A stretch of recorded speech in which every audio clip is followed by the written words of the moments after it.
There are only two real reasons why you might be failing to develop consistency. I know that for certain because those two aspects are the only things I needed to work on with graduate students, undergraduate students, and even professionals for them to develop unbreakable consistency. It literally works 100% of the time with 100% effectiveness. The good news is the first one is actually easily fixed in minutes.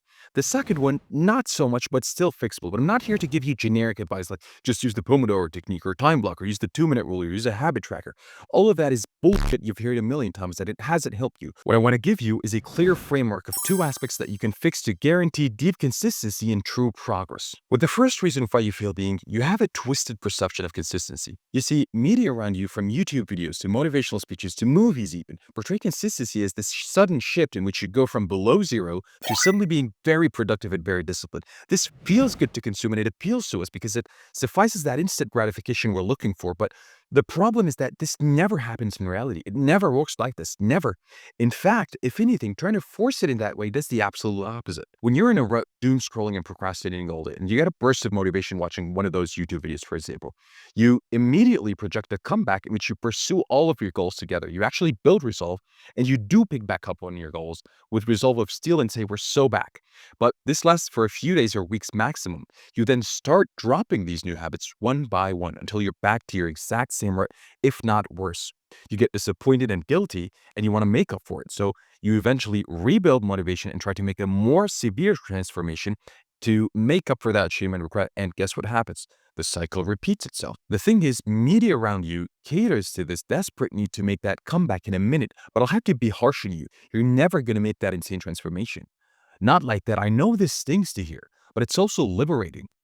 The reason that's an important step is that perception is the engine for behavior. If you maintain this deluded vision of consistency, your reward circuitry will only respond positively to a scenario that was never going to happen to start with. With every failed attempt, a part of you breaks and you develop the identity of someone who didn't push hard enough, when in reality you are just chasing a delusion. You're not a failure, brother. It's a rule of nature that big changes gradually spread across time. Behaviorist BJ Fogg has been saying this for 20 years now, but nobody wants to listen. Everyone wants to hold on to the fantasy of the comeback mentality, the monk mode, the so easy it feels illegal, the 90, 60, 30-day challenge, whatever it is by now. But here's the reality. Consistency is not perfection.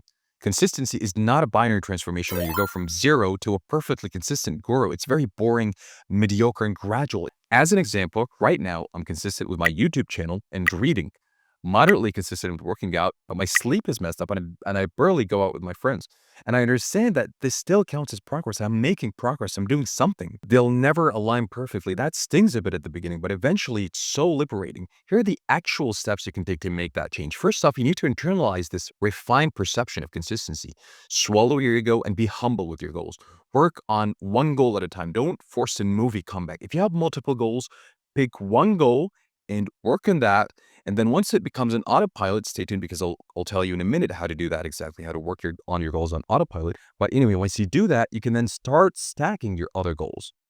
Okay, now that I have a deep understanding of how consistency should actually be and all of that, how do I actually be consistent? Like, how do I actually do the thing consistently, knowing that sometimes I don't have motivation or discipline or don't want to do it for whatever reason? Well, here's where the magic happens, but please listen until the end to get the full picture. You see, when you try to develop a habit in its full high output form, like studying for 4 hours a day or working out for 90 minutes, 5 days a week, it's so hard to develop even when you try hard, even if it's one thing at a time. That's why you mostly drop it after a few days, or sometimes you procrastinate and don't start at all. In which case, you can get my free masterclass, by the way, on how to beat procrastination and initiate deep productivity within 3 days. It's got insane feedback, so you don't want to miss out on it. Comment masterclass, and I'll be more than glad to send it to you, or you can just download it from the link in the description. Anyway, there's actually a psychological loophole that you can use as a cheat code to develop such effortful habits with almost zero resistance.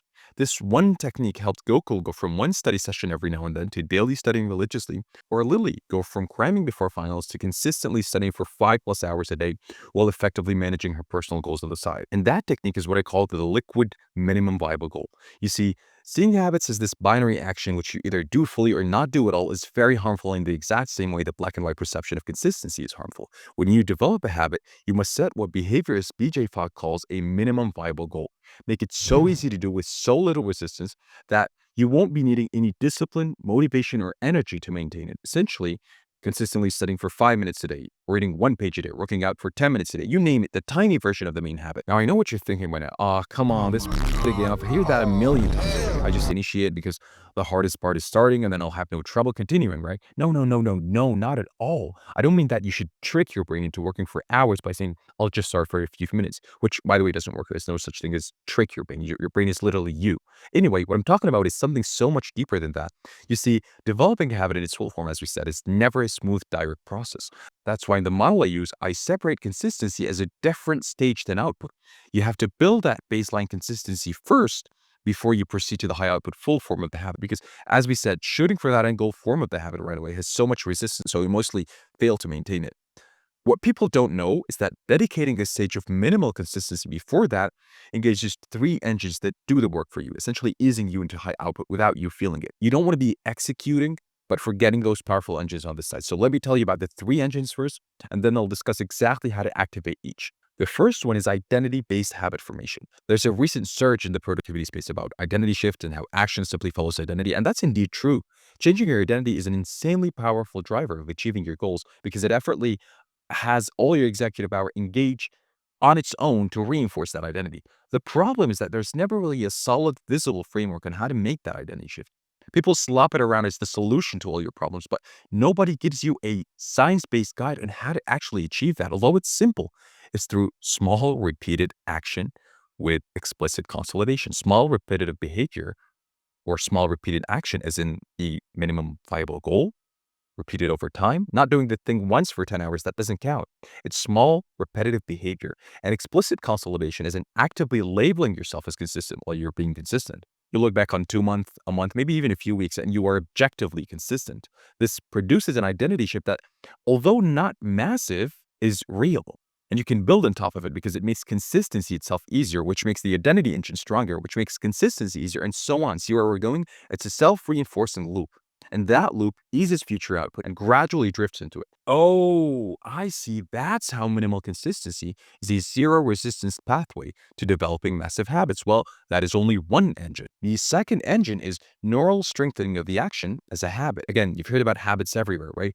Everywhere in their mother speaks about habits. What you might have not heard before, though, is that minimal consistency shifts execution of the action from the prefrontal cortex to the basal ganglia. The prefrontal cortex is like the CEO of the brain.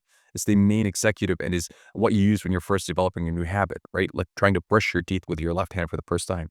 It requires energy and conscious control and effort.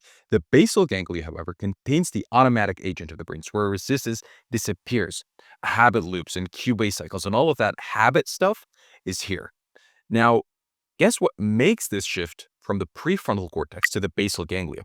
Small, repetitive behavior. So it becomes not only a part of your identity, but also a part of your brain physically as an actual pathway. And what does that do? It makes consistency easier. Again, the same loop, the same self-reinforcing cycle that eventually makes output easier. Now, the third engine is the motivation you'll build from the progress you've made. You might ask, well, how will consistency with the bare minimum help you make progress? It will, it does, and you'll see. Okay, and contrary to how people regard motivation, which is they think it's a driver of progress, it's in reality a result of progress. And guess what's the easiest path to progress? Small, repetitive behavior. Building up this motivation will ease the maintenance of further consistency, forming the exact same loop. And guess what? Eases drifting seamlessly into the stage of high output. Now, looking at all of this from a wide perspective shows you just how beautiful the process is when you approach it right.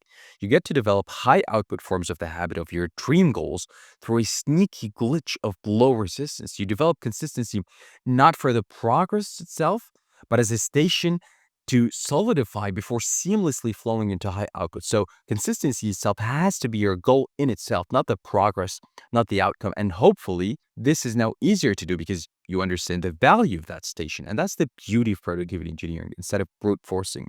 Now, to sum all of this up, here's exactly how to do the minimum viable goal while activating all three engines. First of all, set a very low resistance habit goal, like studying for 5 minutes, reading 1 page, working out for 1 set, you name it, and actively maintain it. Each time you do it, push beyond the minimum. It doesn't have to stop at the minimum. That's why we call it liquid MVG. If you can push further, great. You squeeze a bit more progress and reinforce that neural pathway of the habit, which is engine 2. If you can't, then no problem at all. You must actively suffice with that bare minimum. So no problem if you can't push yourself. That's the whole point, right? A critical point here is do not trick yourself by saying that, oh, I just want to be consistent while having another higher standard deep down, because this actually sabotages all progress and negates the whole point and will lead you to procrastinate eventually. So trust me, you can't trick yourself with this. Now, after you do that bare minimum or however much, actively exclaim, I showed up. I'm consistent at this. I might not be David Goggins yet, but at least I showed up. This might seem useless, like those affirmation manifestation people. The more money, the more it amplifies who you are. Money is comfort. Money is a beautiful source and can help lots of people.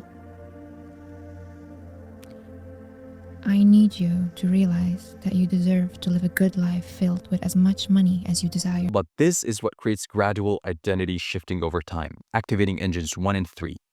So you want to rinse and repeat that, and it's only a matter of time until you break the barrier and find yourself reaching into the space of high output. You might say, well, okay, Doje, now I understand the process and I'm willing to do that, but how much time is it going to take me to make that leap? A week, a month, a year?